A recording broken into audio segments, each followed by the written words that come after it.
Hi, welcome to For Better for Verse, the podcast where a married couple, a philosopher, and a theologian are taking on the scriptures. I'm Justin Chris. I'm Jewelle Bickle, and today we are talking about Exodus chapters 13 to 31, or if you're following along with us, using the Bible Project's days for reading the Bible in a year, we're on days 21 to 27. And just for those of you who are following along at home with the Bible Project's reading plan, this episode is being recorded on February 2nd. The readings are only going up through around January 27th if you were like us and you started on January 1. So we are behind, and I bet you are too. That's why I'm telling you. And that is all good. Like many people, we about 4 weeks into January fell off on our New Year's resolution, but we're back at it and catching up. That's exactly right. The story of the Hebrew Bible or Old Testament so far has been that when God's people fall off the wagons, God is merciful and helps them to get back up again. And so that's what we're doing. We're going to talk about the exodus of the people of Israel out of Egypt. We're going to talk about God's giving of the law through Moses. And we're going to talk about the importance of the construction of the tabernacle, the tent of meeting, and the institution of the priesthood. So, story of the Exodus. There are 10 plagues which God sends to Egypt, and these 10 plagues are supposed to motivate Pharaoh to let the people of Israel go. You will have recalled from our podcast last time that Moses is given this mission by God on a mountain which the text identifies as Horeb, and Moses doesn't want the job. He tries not to take the job, but God says, I'm going to be with you. And also you can make your brother Aaron your mouthpiece, your front man, okay? Aaron is articulate. He is eloquent, according to Moses, and Moses is not. So Aaron and Moses continually go before Pharaoh. They threaten Pharaoh with plagues and say that unless you let my people go, God is going to send this plague upon you. The plagues are 10.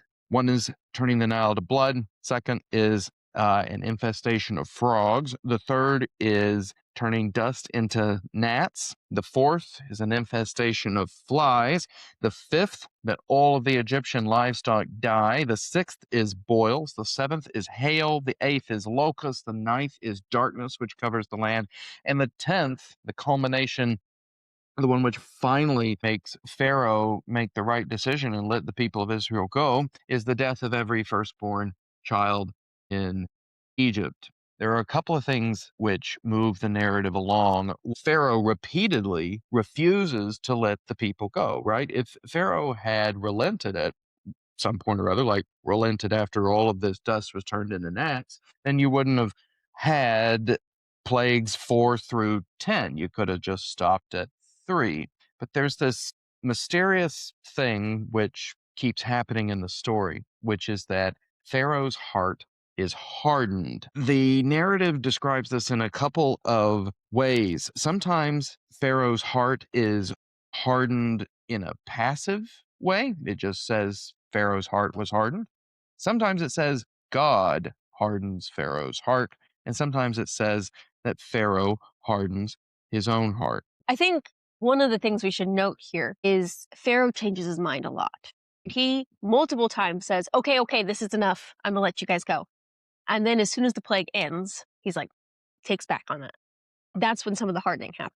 That's a really good point. The fact that Pharaoh goes back and forth in his mind, I think, is a narrative clue to us. It says that God hardens Pharaoh's heart 9 times in the narrative. It says that Pharaoh's heart was hardened in this kind of passive sense without a real actor or agent doing the hardening 7 times. And then it says that Pharaoh himself is the agent who is hardening his heart 3 times. Pharaoh is at work the whole time, and God is at work the whole time, I think, in this back and forth in Pharaoh's head and heart about whether to let the people of Israel go. To say there are a lot of interpreters of this text who think that God hardening Pharaoh's heart means that God was like predestining Pharaoh each time to It's commit a sin. unfair, maybe, to Pharaoh. Right. It seems to me it'd be unfair to Pharaoh. If God is the one who's making Pharaoh to do this, there's certainly a lot of collateral damage in God's plan. But somebody like John Calvin says that God is making Pharaoh to do this, but it's not unfair to Pharaoh because Pharaoh actually willingly commits the sin of not letting God's people go. God makes Pharaoh to sin, but Pharaoh is still on the hook for the sin which he actually commits. I don't happen to find that super persuasive. I happen to prefer the explanation of somebody like Origen. Origen was one of the early church fathers, one of the first Christian theologians, and Origen draws a comparison between Pharaoh's role in the hardening of his heart and God's role in the hardening of Pharaoh's heart to the sun heating up some kind of an earthly substance. God's action here is like the light of the sun. God is the one who is bringing the occasion into being as the creator. God is the one who is bestowing upon Pharaoh the freedom of choice, making a demand upon Pharaoh. That's the light of the sun. But the sun can harden a substance if it's a substance like mud, and that's like Pharaoh's heart, but it can soften a substance if the substance is like wax. And it's nothing's different about the light of the sun as such when it melts wax but hardens mud. The difference is in the substance that the sun's light is acting upon. And so Pharaoh So in yeah, his let's recalcitrance. talk about Pharaoh then. So Pharaoh's heart must be the mud, Yes. right? His heart, God acting on it in any Mhm. way, is hardening his heart. But for any other particular person, God's acting on their heart and sort of shoring up their beliefs might be softening their heart in some ways. Right. Yes, exactly. And I think that Pharaoh has made himself into mud over and over and over again through his oppression of the people of Israel, through his resistance to Moses and Aaron. Each time Pharaoh turns his heart into mud instead of wax. When it says God is hardening his heart, Mhm. Pharaoh is mud, not wax. And so Pharaoh's heart hardens. Interesting. I just want to make sure I understand what you're saying correctly. It's not just Pharaoh's nature that puts him in this way, it's his own past choices. Yeah. Is that what I'm hearing? Okay. Yep. Okay. So it's not just sort of God created him as a kind of a hardened heart person and then sort of put out occasions for him to have a hardened heart. I don't think so, and I don't think that Origin thinks so. Okay. Okay. So it's instead sort of God had occasions for him and over again, Pharaoh chose to harden his heart. Yeah. And so now, anytime there's sort of these occasions, God's acting on them in any way, or God sort of participating and strengthening Pharaoh's beliefs, perhaps, is just going to harden them because that's who he already has chosen to be. Yes, that's right. Okay. Yeah. Okay. Yeah. The net result of his life and his orientation towards God at this point is that Pharaoh's become mud instead of wax. That does make you wonder about whether or not people can change. It certainly does. It certainly does. I mean, I think it becomes harder and harder for people to change That's fair. in the course of their lives. I mean, sin compounds, and you sort of feel for Pharaoh in the sense that, like Pharaoh, any one of us could talk ourselves out of doing the right thing over and over again when we get relief from the consequences of doing the wrong thing. So, as you were saying, Pharaoh says he's going to free the people Multiple of Israel times. multiple times. Moses and Aaron beseech God to remove the plague and give the Egyptians relief. When the flies are wreaking havoc in Egypt, he says, I'm going to let the people go, I promise. And then Moses and Aaron and God send the flies away. And then he says, actually, just He kidding. says, never mind. And that can happen to any of us. The sin compounds, and also, when we manage to wriggle our way out of consequences, we fall back into the same old habits. I think it's really, really hard to change. I do believe in change, but that's because I believe in God's ability to transform hearts of stone into hearts of flesh, to use an image that we're going to come across a little later in the Old Testament story. God can work a miracle with our hearts, but so far as we're concerned, our own capacities, I think it's not that change is impossible, but it's just the net accumulation of our choices and decisions can set us up to be pretty hard to change. That makes sense. That makes sense. I'm sure we'll have more time to talk about whether or not people can change God's role in that coming up in the future. Yeah, absolutely. Um, So the plagues conclude with the really awful killing of the firstborn in Egypt, from which the people of Israel are exempted by their sacrifice of a lamb, and then they mark the they mark the door of their houses with this lamb, and this is where the story of Passover comes from. We leave Egypt. We have the parting of the Red Sea because Pharaoh changes his mind one more time after he's let the people go and the people have actually gone. He decides, I got to go chase after these people, tries to get across the Red Sea to find them, but God parts the Red Sea for the people of Israel to cross, and then the Red Sea goes down on top of the Egyptians. Yikes. And then we move into the wilderness with the people of Israel, and they whine and moan about being in the wilderness quite a lot. Yeah, yeah, it's quite impressive actually. It only takes a couple days after being saved and sort of in this miraculous way that they immediately are like, "Why did you bring us out here to die, Moses?" And so God seems to provide for them again water, then food, manna and quail, and then again water when they needed it. And eventually they make it to Mount Sinai, which was Mount Horeb.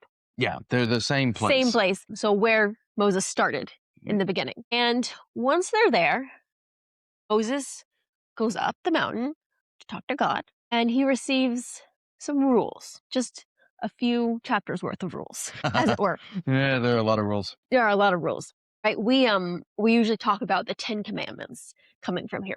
And there are the 10 commandments, but there's many more laws from that. There's talking about what you do if you strike someone and they are injured but they don't die. Or what do you do if you had a hole and now somebody's oxen fell in that hole? How are you responsible? So there's a lot of rules going on. Before we say anything else, I think that big picture, one of the things we can see from this section of Exodus is that God seems to care a whole lot about the little stuff in our lives. I'm sure people ask you all the time, well, can I pray for something little or silly? Yeah, a parking spot. Parking spot, right. Or I've had people ask me that too. I remember distinctly being at a soccer game that was with the Yale Divinity School team, and we were talking about praying for it, and there was a heated debate among the soccer players about whether or not we could ask God to help us win a soccer game, right? But I do think, at least looking at this, it seems obvious that God cares about all the little details. That to me implies that we should be able to pray about all the tiny little details. Not necessarily means you're going to get that A or you're going to get the parking spot, but God seems very invested in all the little things here. You're completely right. He cares about everything from your neighbor's ox falling into a pit that you dug to what happens if you borrow a neighbor's animal and then somebody happens to steal it. I mean, this Absolutely. stuff is worked out in excruciating detail. Detail, yes. It could be really hard to read all of this stuff to make it through. I found my eyes glazing over from time to time when I wasn't just like shocked at the number of things which apparently deserve the death penalty, like cursing your mother or father, you get the death penalty. Absolutely. I mean, that's a little bit extreme. I mean, sorry, mom and dad. But anyway, glad that I didn't get the death penalty for any of that. But it is easy to become overwhelmed with the amount of detail. But the people of Israel have grown exceedingly numerous. This is the reason why the Egyptians felt they needed to enslave them. Up until this point, they've been a kind of nomadic, familial, big family, but nomadic, familial tribe. They win some wars, they lose some battles, but until they really are flourishing in Egypt, thanks to the story of Joseph and its conclusion, their population doesn't grow to such an extent that they require really rules to manage themselves as not just as a family, but as a society. So it says that Moses leaves Egypt with something like 600,000 men plus women and children. That's a not insignificant group of folks. This is the way they've decided to organize their society. They need rules. You have the 10 Commandments, which are, I think, intended by God to be universal throughout time and regardless of place or people. But then you get particular details of how this society means to organize itself in their place and in their time. And I'll just say their time is really important here. I don't think that when we read this text, we have any there's any obligation on us to say that, when men quarrel and one strikes the other with a stone or with his fist, and the man does not die but takes to his bed, then if the man rises again and walks outdoors with his staff, he who struck him shall be clear. Only he shall pay for the loss of his time and shall have him thoroughly healed. I mean, that's an awful lot of detail there. Mhm. And we have our own in 21st century America. We've got our own ways of dealing with, like, if somebody assaults another person. Mhm. And, we spend a lot more words today on this stuff than they did. I mean, the most major pieces of legislation before Congress number 2,000 pages. It's More concise than it. more concise than we are. I think that the main thing we should take from this today is that this is a depiction of the law, which is an eye for an eye and a tooth for a tooth. Mhm. And that's a quote from these chapters of Exodus. And it's an account of what's known as retributive justice, where you exact a punishment in proportion to the crime that is committed. And what justice demands is pretty straightforward in that regard. For Christians who are reading this text, Mhm. we don't just function with justice, we function with grace. But that grace is won for us by a feat performed by God Himself Mhm. in Jesus Christ. But if you want to know what justice demands, this is it according to this book. Mhm. And it ain't pretty. No, no, it is justice does demand something of us, right? To make things fair requires oftentimes hurting someone who hurt someone, Mhm. right? And I think for many of us reading this today, especially if we're Christians and we're used to reading Jesus using this quote to change the law, right? Mhm. And later in the Gospels, it can feel really kind of intense to read these things. And to read, God said, I'm the Lord your God. I've brought you out of Egypt. I will love you for as many generations, those who love me, and I will take revenge on those who don't love me for many generations. I think that kind of language feels scary for God, especially when we're seeing this at the same time as this God is in the mountains and this giant, majestic terror that is Mhm. scaring the people, Yeah. right? And I know you're interested in that majesty and this I idea of do. the glory of God. So say a little more about that. I think that one of the things that's really interesting about this, and this is something that Rev Phoebe, your associate here at St. Barnabas, suggested, is how quickly everyone wants a mediator between Mhm. themselves and God. That seeing this power of God on the mountain, right, talks about it in smoke, as if the whole mountain's on fire, those sorts of things. And immediately the people of Israel are like, you go, you got this. And I think there's something really overwhelming about that kind of awe. And there have been theologians, particularly in the medieval period, who talked a lot about this, about God. That is one aspect of God's nature, God's power and majesty, and sort of the awe, literally awe inspiring nature of God. But you have to sort of see what that's put with at the same time. It's also right next to a God who cares about whether or not you get along with your neighbor, right? And I think that that gives us the most full picture of God in Exodus. That's really good.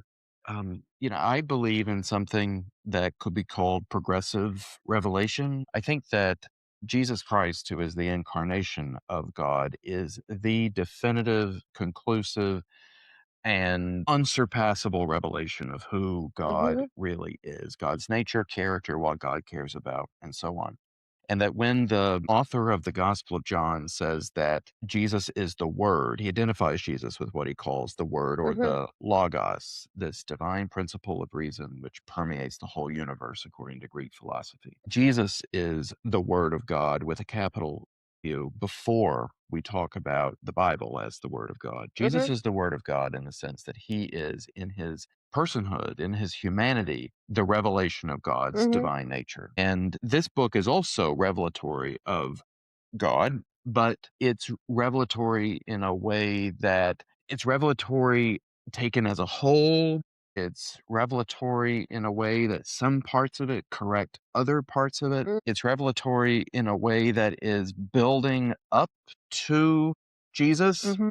It's all one big story. That means that it's not all revelatory like one to one. So Hmm. when the authors say that God is going to visit revenge on generation after generation after generation of folks, I tend to think that was a misunderstanding of the authors of Exodus, that they thought God Mhm. was that sort of God, but that they discovered over time that this God was not like that, that this God, as they experience the events that they're narrating here, they discover that this God is one where mercy wins out over justice more often than not. And finally and conclusively, mercy wins out over Jesus. justice always and forever in Jesus.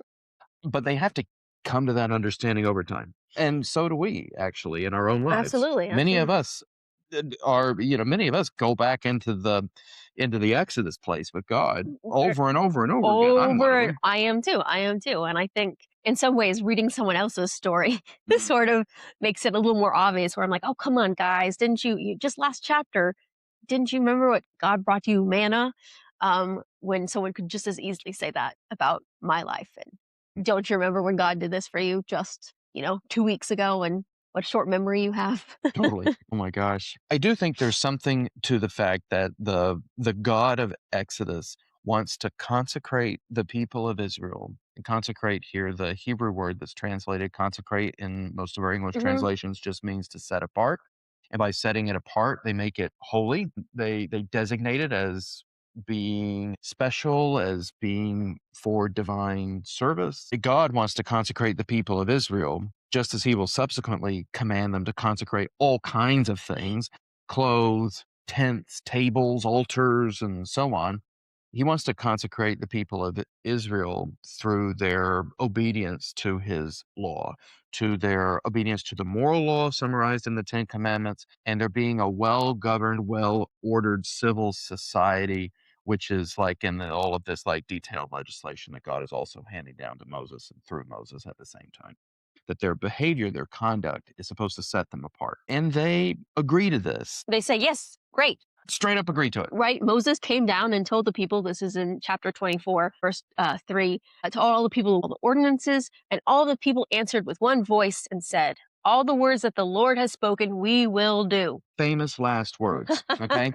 But it's exactly right. They sign up for it once they're given all of this stuff. And then I'm only going to highlight this because it's going to become really important in 6 or 7 months when we get to the New Testament, because Jesus talks about this at the Last Supper, among other places. So the people sign up to this. By signing up to it, they make a covenant with God. God has offered it to them. They agree to it. That's their covenant. And then there's a sign of the covenant. Moses kills some oxen, takes the blood, and half of the blood he throws against the altar, and half of it he sprinkles on the people themselves. And this blood of the covenant, as it is referred to, is a sign. It's like a physical symbol of the agreement, the compact that God's people and God have made together to follow this law. It's a pinky promise. It's a pinky promise made in blood. Made in blood.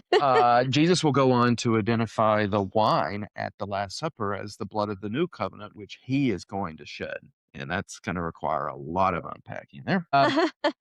Anyway, but we're still at the beginning of the great story. They go on to break the covenant over and over and over again, and they need a system by which to stay in relationship with God, even though they're going to break the covenant over and over again, which leads us into the discussion of the tabernacle, this mobile home for God.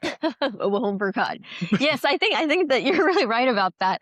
I had to look up the origin of tabernacle because I know what it is sort of for the Israelites, but I didn't know about the word itself. And it means temporary. It came from temporary dwelling place, which is really interesting to think about, especially if those of you who know the story know that this is God's temporary dwelling place for several hundred years. Yeah, that's right. At least. They don't build God a physical temple for a very long time. Very long time. Like an actual building. Yes, not for a very long time. And you could think about it sort of another way, which is that it's God's temporary dwelling place among us, because eventually God will have another dwelling place, aka a person who will come and dwell among us in that way. But the tabernacle is quite elaborate. God spends a lot of time explaining exactly how it should look.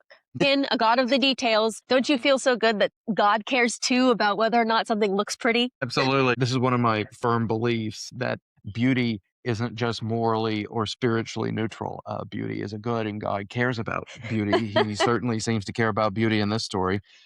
Yeah, and I'm a mess. But anyways, That's too strong. That's too strong. but yes, he seems to care deeply about beauty in the story, and sort of comes up with saying, sort of, this is what it's supposed to look like. I'm curious what you think about um, him setting aside Aaron and Aaron's sons as priests. Right, this is sort of the first time Israel has priests. Mhm. We've heard that word used before, but not for the people of Israel. Well, this is really important for our understanding of the rest of the story of the scriptures, because Moses and Aaron and their sister Miriam are descended from Levi, one of the sons of Jacob, aka Israel. And Levi is one of the tribes that constitute Israel, one of the 12. Levi, folks at home might recall, was kind of punished by Jacob on Jacob's deathbed. Yeah, he was condemned or promised problems. Promised problems, promised that he would not have, and his descendants would not have any land for themselves, but instead they would dwell amongst the people of the other tribes. And that turns out to be true, because the Levites end up being a priestly people, and the priests dwell among all of the tribes of Israel. The priests themselves are those descended from Aaron in particular. So they're a part of Moses, Aaron, and Miriam's family line. The rest of the tribe of Levi are like their assistants in worship. Acolytes. Yeah, they're kind of like the ancient acolytes. So God goes into excruciating detail, as you said, about what Aaron and his descendants, the priests, are supposed to wear. He goes into excruciating detail about how they're supposed to be ordained and consecrated. Then to be ordained and consecrated, it takes 7 days. We do it now for priests in the Episcopal tradition in, like, an hour and a half. I was gonna say an hour and a half, maybe. Although arguably our priesthood, the Christian priesthood, is not descended from the priesthood of Aaron. Instead, because it's descended from the priesthood of Jesus, it's descended from that mysterious character from the book of Genesis known as Melchizedek, who comes out to meet Abraham and identifies himself as a priest and a king. But all of that has to be found in the New Testament book of Hebrews. We'll get there. We'll get there. We'll get there. But the priesthood is intended by God to mediate religiously, and I mean that in the technical sense, like to mediate the relationship between the people and God by making sacrifices of various sorts. And there are lots of sacrifices, and the people of Israel at this point don't even understand all of them. So if you're having difficulty following along at home, God hasn't actually specified what all of these sacrifices are for, how they're going to work just yet. We're going to have to get to the book of Leviticus to see the full theology of sacrifice come about. The thing to know about an offering is that you're taking something, often something extremely valuable, and you're setting it apart, well, for the service of worship. By doing so, you are offering it to God. And these things ranged from an offering of incense on a table inside of the tent, inside of the tabernacle, to animal offerings. And it says that you can eat the animal after you've killed it and basically roasted it, you barbecued it. These sacrifices were a part of many religious traditions at the time. We talked about, when we were looking in the when we were discussing the book of Genesis, that the people of Israel do not participate in human sacrifice in any way. That's part of what's going on in the story of Isaac and Abraham. But they do sacrifice other things, like grain, like incense, like animals. And by making these gifts, by offering these things to God, they either restore something that was once broken in the relationship, as is the case with a sin offering, or they just like reinforce the relationship that they already have. It's like when when you've done something to upset your spouse. Not that this ever happens between us. You might buy them a gift to make up for it. Sometimes it's like an offering like that. It's like a sin offering. And sometimes it's just, it's their birthday, and so you buy them a present. Or Anyway. it's just one of those things where you're like, just wanted you to know. Just wanted you to know, just thinking of Just you. thinking of you. Here's here's a ram that I Sacrifice. Okay, sacrificed. it's pretty gruesome. This is an ancient way of thinking about things, but the idea is that you're giving these gifts, and the priests are going to be the ones to make the gifts on behalf of the people, because the people didn't want all to be priests. They didn't all want to be in God's They presence. They didn't were want to all terrified of be in that. God's presence. No, no, they wanted someone else to do it for them, and that's what the priests are doing. The thing which I think speaks in a revelatory way to God's real intents and purposes for us in the course of this grand narrative of the scriptures. So, this is a place where I don't think that the authors of this book were misunderstanding God or Hmm. projecting their own ideas about God onto God. It is a place where I think it's real, genuine, authentic revelation Hmm. is something that's underlined by the folks at the Bible Project, which is that the tabernacle itself is designed to mimic the Garden of Eden. There's Mm-hmm. several similarities here. The lampstands feature all of these blooms and blossoms, so they're kind of like a tree. This is a lampstand that's supposed to be beside the curtain which divides the tabernacle tent itself from the Holy of Holies. Hmm. And within the Holy of Holies, behind this curtain inside the tent, is the Ark of the Covenant. It's a box where in the tablets on which the Ten Commandments, which were inscribed by God Himself, according to the story, are laid. And on top of that tabernacle, there are these things called cherubim. Cherubim Sure. are kinds of angels, and they're two statues of cherubims, one on each side of this ark. Hmm. And there are cherubim actually stationed outside of Eden after Adam and Eve are expelled from it. They're guarding the door of Eden. Hmm. And Hmm. so it's like the tabernacle in which God was thought literally To dwell. to dwell. Hmm.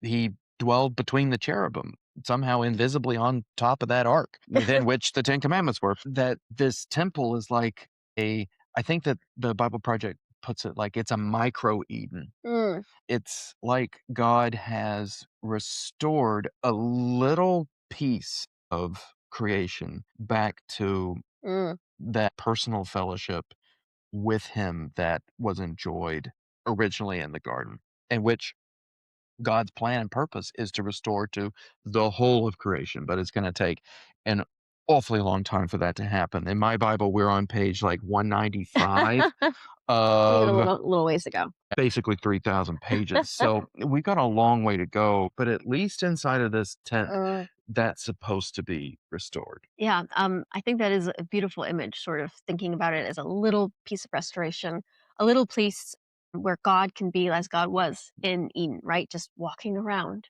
having sort of same friendship with us, as it were, as was supposed to be happening in the garden. The God of the book of Exodus has done some crazy stuff. He has asked some crazy things, but he has determined to be with this people and literally to travel with them as they go through the wilderness, where we're going to pick up the story next time. Please like, share, and subscribe any way that you get your podcasts. Help us to share the good news of the God of the whole narrative of this wild and crazy book with a world in desperate need of Him. And until next time, God bless you.